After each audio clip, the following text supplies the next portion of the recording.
During the Middle Ages, wealthy families often locked their daughters away in convents, not out of devotion, but to protect their fortunes.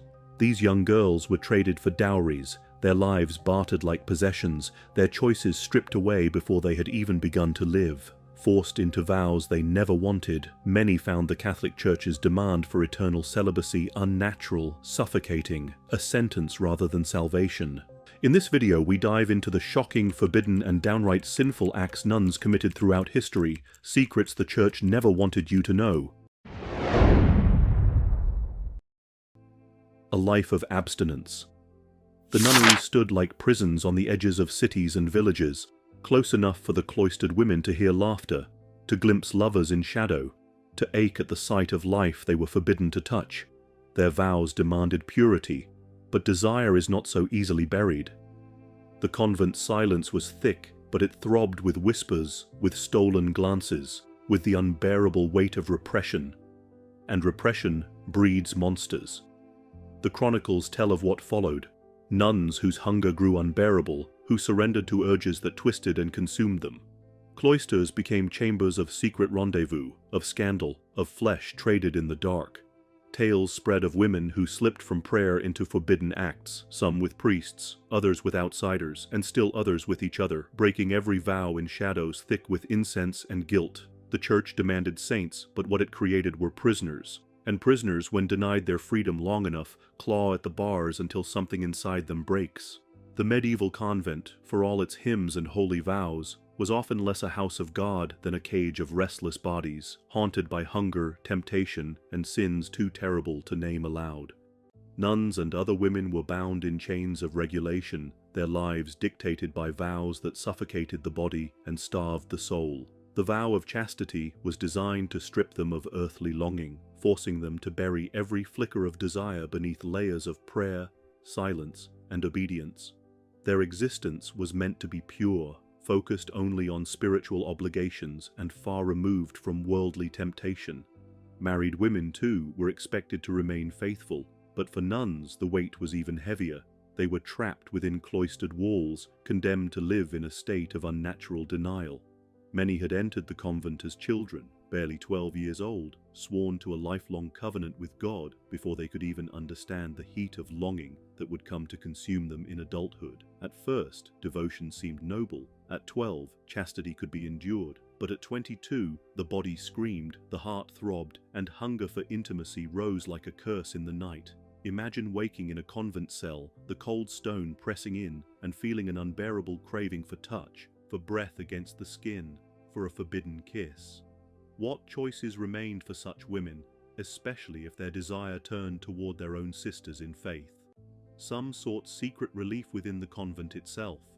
Behind the locked doors of prayer chambers and dormitories, bonds of passion grew. Letters were exchanged, sincere, aching, and desperate, written in the same hands that hours earlier clutched rosary beads. One name echoes through history with a dreadful resonance: Sister Benedetta Chini, an Italian nun who became infamous for her visions and stigmata, the wounds of Christ carved into her flesh as if heaven itself branded her. She claimed that Christ visited her bed, whispering words of intimacy, even going so far as to propose marriage. To her followers, she was a bride of Christ. To the Church, her revelations were dangerous. When officials began their examination, they uncovered not heavenly union, but something darker, something human, carnal, and damning.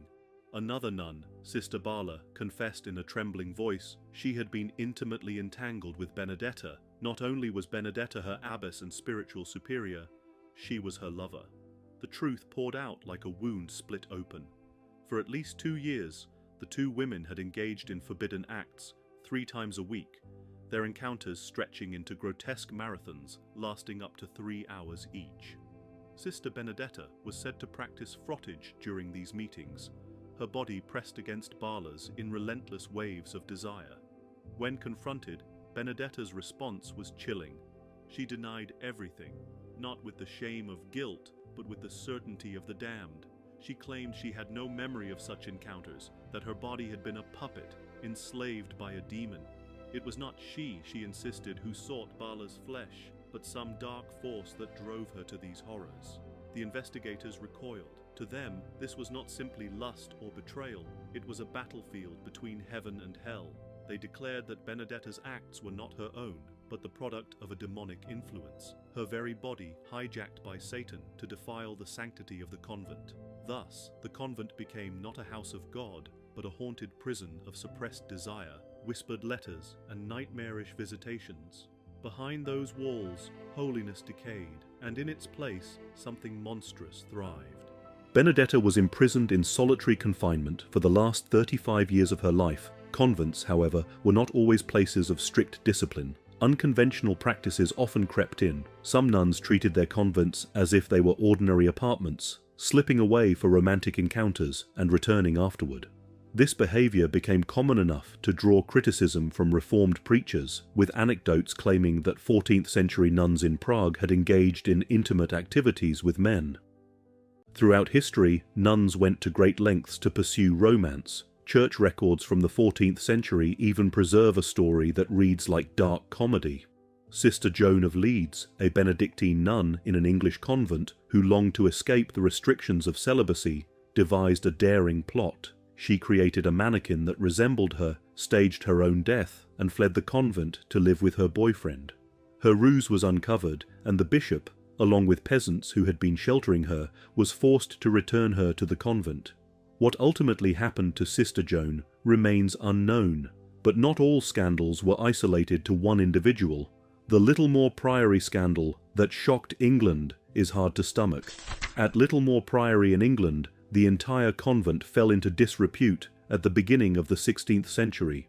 The priory housed 6 sisters, all of whom broke their vows of chastity.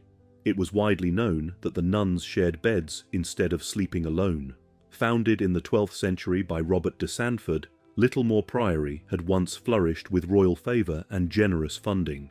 But beginning in 1291, it lost its royal sponsorship and steadily declined into bankruptcy. By June 17, 1517, the situation had reached crisis point. On that day, Dr. Edmund Horde, a commissary of Bishop William Atwater of Lincoln, arrived at the priory with Episcopal Chancellor Richard Rosen. The exact reason for their visit is unclear, but what they discovered shocked them. Widespread monastic misbehaviour, especially by the prioress. The prioress, Catherine Wells, had earned a reputation for scandal. She had an illegitimate daughter with Richard Hughes, a Kent clergyman, and was openly involved with him. She plundered the priory's limited resources, pawning its decorations to fund her extravagant lifestyle. At the same time, she brutally punished any nun who opposed her authority, locking them for days in cramped chambers with little food or water. As accusations against her piled up, counter-accusations soon followed. Catherine fought back by accusing other nuns of immorality. She claimed one of them was playing and romping with boys in the cloister and refused discipline. When she attempted to punish this nun, the others broke into the punishment room to rescue her. Disorder spread through the convent. Some sisters even left for 2 or 3 weeks at a time to mingle with men in the surrounding area. The scandal made the priory an embarrassment. Bishop Atwater's officials could not untangle the truth from the lies, unable to decide what to believe. What was certain, however, was that Littlemore Priory was collapsing. Its roofs leaked, its wealth was gone, its reputation lay in ruins, and the controversy threatened to tarnish the carefully guarded image of the English Church in the 15th and 16th centuries. A friar argued that Venetian nunneries resembled brothels rather than holy convents. According to church records, Venice had 33 nunneries, the most infamous of which was the Benedictine convent of Sant'Angelo de Contour. Nuns from wealthy households were implicated in several intimate incidents between 1401 and 1487. Despite 52 sexual offence trials, there was almost certainly much more wrongdoing within the nunnery. Numerous court reports described intimate interactions occurring during trips in convent cells and even resulting in illegitimate births. The reports also noted envy among the nuns and instances of complicity in abuses. The controversy eventually prompted the Pope to close Sant'Angelo, while other, less notorious nunneries were allowed to continue their covert activities. However, Sant'Angelo was far from as scandalous as the Sant'Ambrogio convent, which, remarkably, was even protected by the Pope in the 1850s. The founder of Sant'Ambrogio, Maria Agnese Firao, lost her abbess title for encouraging fellow nuns to treat her as a false idol. Maria Luisa, the mistress of novices, assumed control and continued the problematic behaviors that had gone undisclosed. One nun confessed saying, "Maria Luisa instructed me to sleep in a specific posture with my legs raised while she entangled herself around me. She then moved and made an unidentifiable sound. She asked me to position myself to receive certain fluids, claiming they might treat ailments." Maria Luisa insisted that intimate interaction was a required part of initiation procedures. During the Inquisition trial, she was accused of having lesbian relations, venerating a fake saint, and even committing murder. Witnesses stated that one offense stood out during her trial. Maria Luisa had participated in a Jesuit blessing, which was essentially an amorous ceremony. The secret blessing instituted by the convent's founder, Maria Agnese Firao, included French kissing and other personal acts. The male confessor made the sign of the cross on her throat with his tongue and occasionally kissed her on the heart while completing the blessing. Nuns receiving the benediction occasionally fell into ecstasy while kneeling before the confessor. Maria Agnes experienced several controversies in the early 19th century. Despite serving as Pope Leo IV's spiritual counselor, she was exposed by ecclesiastical officials for having an affair with her confessor, engaging in a three-way relationship, fraudulently claiming miracles, and having 2 abortions following pregnancies. Surprisingly, in 1816, despite being stripped of her abbess title, the Inquisition did not close her convent, and dubious activities, manipulative techniques, and dark secrets remained. Maria Luisa had interactions with other nuns as well as one of the convent's Jesuit confessors. To conceal their nightly meetings, they cleverly disguised them as a type of religious communion. Maria Luisa duped the confessor into joining her by forging letters purporting to be from the Virgin Mary. She hired novice Maria Francesca, known for her excellent calligraphy, to create these fictitious divine communications. Soon the entire convent, including the surprised confessor, obeyed these heavenly commandments, resulting in his engagement with Maria Luisa. One of the confessors at St. Ambrosio had a secret identity. He was Joseph Ken, a distinguished theologian and papal counselor. Ken began a love engagement with Maria Luisa in 1848. During the Inquisition trial, he acknowledged having multiple intimate contacts with her in an attempt to excuse himself. He contended that their romance was completely spiritual, motivated by religious beliefs rather than sensuality. Despite his confession, he received comparatively light punishment. The Inquisition sentenced him to spend 2 years in a Jesuit house and barred him from hearing confessions. Maria Luisa exposed new nuns to unusual rituals, such as sexual initiation procedures. She stated that her body fluids contained supernatural benefits that might be delivered during climactic moments of the rites. Maria Luisa confessed that the order's heroic founder, Maria Agnes F., had used similar methods to distribute her so-called miracle liquor to novices. Novices were invited to spend nights in Maria Luisa's cell. Those who expressed misgivings about the rites suddenly became ill and tragically died. Princess Katharina von Hohenzollern, a twice-widowed German noblewoman, entered Sant'Ambrogio as a nun, but quickly grew restless. Katharina sent out a strange call for help after discovering dubious behavior within the monastery and became concerned for her safety. She believed Abbess Maria Luisa was a threat to her life. Maria Luisa claimed to have received heavenly orders to end Katharina's life, but all attempts failed. Katharina was able to escape the convent with the aid of her cousin. She was transferred to her family's French estate to recover after becoming gravely unwell and refusing food. Maria Luisa eventually acknowledged making the princess consume opium, mercury, and powdered glass. Despite the Inquisition trial, the mysteries of Sant'Ambrogio remained hidden from public view. Pope Pius IX was likely concerned about the consequences of acknowledging reports of sisters engaged in illegal activities and murder plots. The convent was quietly closed forever, and Maria Luisa was sentenced to 20 years of monastic seclusion.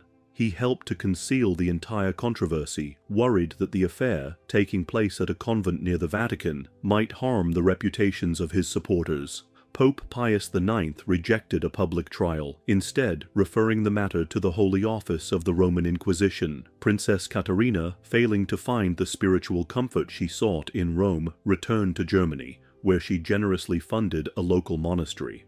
But with her money, the trial still uncovered tales of lesbian affairs and attempted murder. The Inquisition acted quickly to conceal the entire incident. The convent was closed, the abbess was sentenced to 20 years in jail, and each of the accused men was sentenced to 2 years. For 4 decades, the Catholic Church concealed the scandal at Sant'Ambrogio. The Inquisition documents were kept in a secret archive, inaccessible to the public. However, this concealment was lifted when researchers eventually gained access to the documents. After uncovering Maria Luisa's scandalous behavior, as well as admissions of sexual misconduct and attempted murder, the nuns of Sant'Ambrogio suffered repercussions for believing in a false saint, despite her being designated as such by the Roman Inquisition. Sant'Ambrogio was a relatively new convent when it began hiding its crimes. The organization was founded in 1806 by a young nun in her early 30s. Sister Maria Agnese Firao built a powerful reputation. She was known for wearing an iron mask, outfitted in over 50 nails that pointed toward her face. The founder may have claimed she was a living saint, but her stigmata were self-inflicted. On top of that, the Inquisition put Firao on trial in 1816, and she was convicted. The charges were feigned holiness and lewd behavior with her confessor. Firao spent the rest of her life in banishment. Although Firao's convent managed to stay open, the Inquisition may have been looking for an excuse to close it. Even after an Inquisition trial, the secrets of Sant'Ambrogio never became public.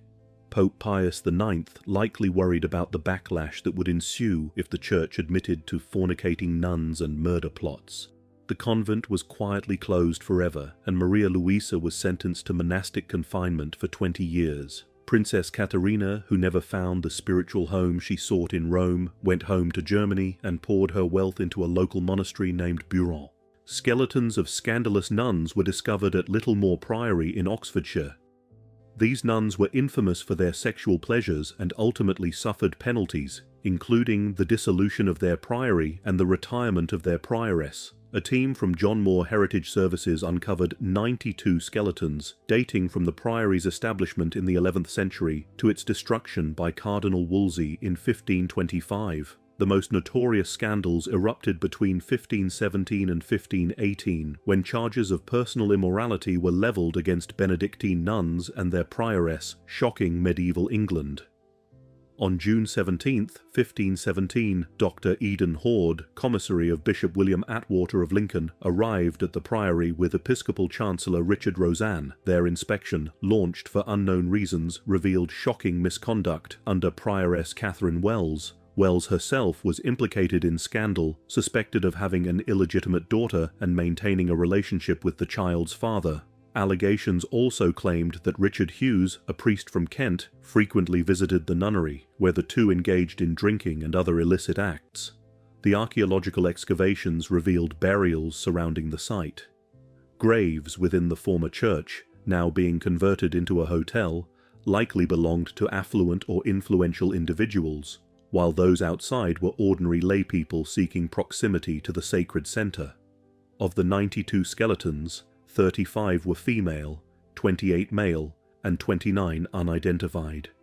Among them was a 45-year-old woman, likely the prioress, interred in a stone coffin near the middle of the transept cross. Some remains bore signs of disease, such as leprosy, while others, including children, showed developmental issues. Discoveries included a stillborn infant in a small coffin and a woman buried face down, likely as penance for her sins. According to excavation leader Paul Murray, such burials reflect the complex social and religious tensions behind reports of misconduct at the priory. Historical accounts reinforce this dark image. Scholar Eileen Power described Littlemore as one of England's worst institutions. A 1445 record painted a grim picture of decayed sleeping quarters, where overcrowding left no one sharing beds due to lack of space, not even the prioress herself. Accusations against Catherine Wells included mismanaging finances, pawning church treasures, and enforcing brutal punishments such as hunger and isolation on rebellious sisters. Other nuns also fell into scandal. Juliana Winter was believed to have borne a child by John Wexley, a married Oxford scholar. The nuns' grievances highlighted Wells's obsession with strict discipline, which drove away both recruits and benefactors. Yet, the scandals at Littlemore were not isolated. Many young women were forced into convent life by their families, often for financial or moral reasons. Lacking alternatives, some broke their vows, forming intimate relationships with priests and, in some cases, bearing children. Such transgressions rarely ended in death, but they almost always led to harsh punishment and lasting infamy. Most offenders received reduced sentences if they repented. Nevertheless, prioresses like Catherine Wells, whose actions damaged recruitment and tarnished the nunnery's reputation, left an indelible mark. In history, Littlemore Priory stands as a painful reminder of the struggles and complexities of monastic life in medieval England. Sister of Death, the dark crimes of Cecile Godfrida Bombake. Born in 1933, she would later be known by another name, Sister Godfrida. By 1977, she was serving as a Josephite nun, assigned to a 38-bed geriatric ward in veteran Belgium. On the surface, she seemed like any other devout sister. In fact, up until 1976, she was considered an upstanding nun, dedicated to her faith and her patients. But everything changed after she underwent brain surgery. Following the operation, Cecile developed a dangerous addiction to morphine. Narcotics were available to her, yes, but they came at a steep cost. And she wasn't only feeding her own habit. She had several lovers, including a retired missionary and a local teacher, men whose expensive tastes demanded money that the sister did not have. So she turned to the most vulnerable people around her, her patients. Sister Godfrida began embezzling money from the elderly entrusted to her care. She looted their savings, stripped them of their properties, and in just a single year, police estimated she stole around $30,000. But theft was only the beginning. Soon, her sadistic tendencies began to surface. On several occasions, she deliberately tortured her patients, ripping out their catheters and leaving them in pain. Other nuns working in the ward started to notice. They saw patterns, too many deaths, always in the beds under her watch. Out of 38 patients, 21 died. When investigators finally questioned her, Sister Godfrida made a chilling confession. She admitted to killing 3 patients by injecting them with massive overdoses of insulin. Insulin is meant to treat diabetes, but in high doses, it can send a patient into a coma and kill them. And her reason? When asked why, she replied coldly, they were too noisy at night. Her arrest unraveled even more. She was charged not only with murder, but also with forging medical prescriptions and abusing drugs. And while she admitted to killing 3, it is widely believed she may have killed as many as 30. In March of 1978, her fate was sealed. She was found unfit to stand trial and instead was committed to a psychiatric facility where she would remain, carrying with her the horrifying legacy of the nun who betrayed both her vows and her patients. The Orphans of St. Joseph's, The Hidden Crimes of the Sisters of Providence. Between 1930 and 1970, St. Joseph's Catholic Orphanage in Burlington, Vermont, cared for hundreds of orphaned children. Run by the Catholic Diocese in Vermont, the facility had first opened in the mid-1800s and eventually closed its doors in 1974. Nearly 2 decades later, in 1993, a man named Joseph Bark Wynne approached lawyer Philip White and asked to speak privately.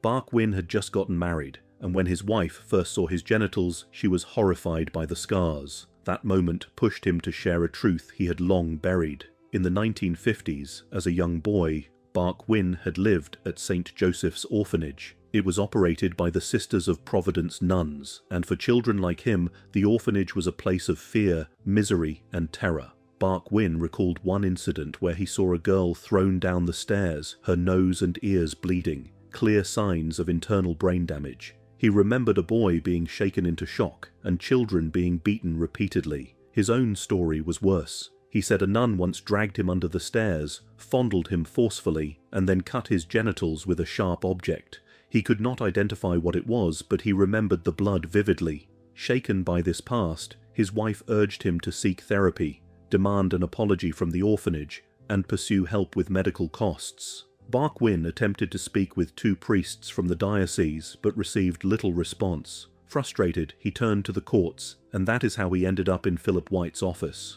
Together, Wynne and White, though they later parted ways, sparked one of the most prolific and disturbing abuse cases from an orphanage in United States history. Once Bark Wynne came forward, other survivors began to speak out. Among them was Sally Dale.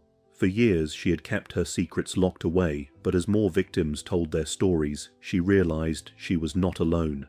Sally recounted that she had once been forced to eat her own vomit. She remembered seeing a young boy pushed out of a window to his death, watching his body fall past her. She also vaguely recalled a boy being drowned at a lake.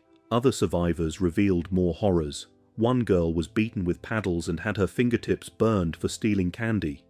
Children were punched in the face, placed against radiators until their skin burned, held upside down out of windows, or tied to bare bed frames and beaten.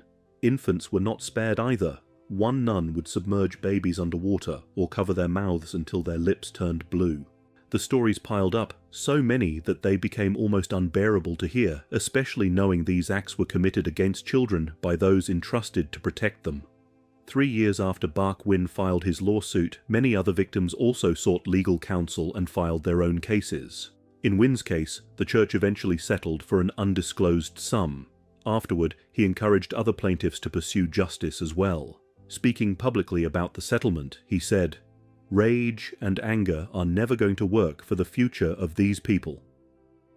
Although accusations against St. Joseph's first surfaced in the early 1990s, the case was thrust back into the spotlight in 2018 when BuzzFeed published an article revisiting the orphanage. In response, Burlington Diocese Monsignor John McDermott acknowledged the abuse, stating, "We cannot alter the past. The diocese is doing everything it can to ensure children are protected." Over the years, countries across the world have opened national inquiries into abuse within Catholic orphanage systems. In the United States, however, no such nationwide investigation has yet been undertaken. Sins behind the cloister, Sister Leticia Lopez. In Bogotá, Colombia's Kennedy district, 2 nuns shared adjoining rooms at a local nunnery, Sister Leticia Lopez and Sister Luz Granada. Sister Granada was known for her compassionate work with sex workers and their children. She also stood out physically, with striking red hair and piercing blue eyes, features unusual in the region. By 1999, the streets of Bogotá were a dangerous place for sex workers. Dozens had been killed by vigilante groups claiming to carry out a so-called social cleansing. Sister Granada dedicated herself to defending these vulnerable victims, championing their rights despite the dangers. While the exact details of their personal relationship remain unclear, it appears Sister Lopez resented Granada's work with prostitutes and their children. Then, in November 1999, horror struck the local community. A body was discovered on a road leading out of Bogotá. The crime scene was shocking. The victim's legs had been severed. She had been shot multiple times in the head, and the body had been burned. It took 5 months to identify the victim. With the assistance of the FBI, authorities confirmed that the murdered woman was Sister Luz Granada, who had previously been declared missing. Police suspected the killer was someone within Granada's inner circle. Their suspicions grew when they discovered that the nunnery floors had been freshly repainted and scrubbed with detergent.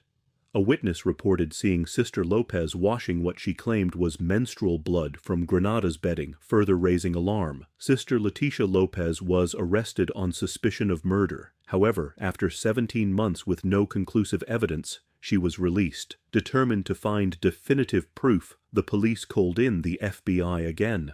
A thorough examination revealed blood spatter patterns on the walls and a trail showing that a body had been dragged from Granada's room toward the exit. Investigators also discovered cardboard pieces in Lopez's room that matched those found with the mutilated body. Finally, the evidence was irrefutable. Sister Leticia Lopez was arrested, tried, and convicted of murder in 2002, receiving a 14-year prison sentence for the brutal killing of Sister Luz Granada.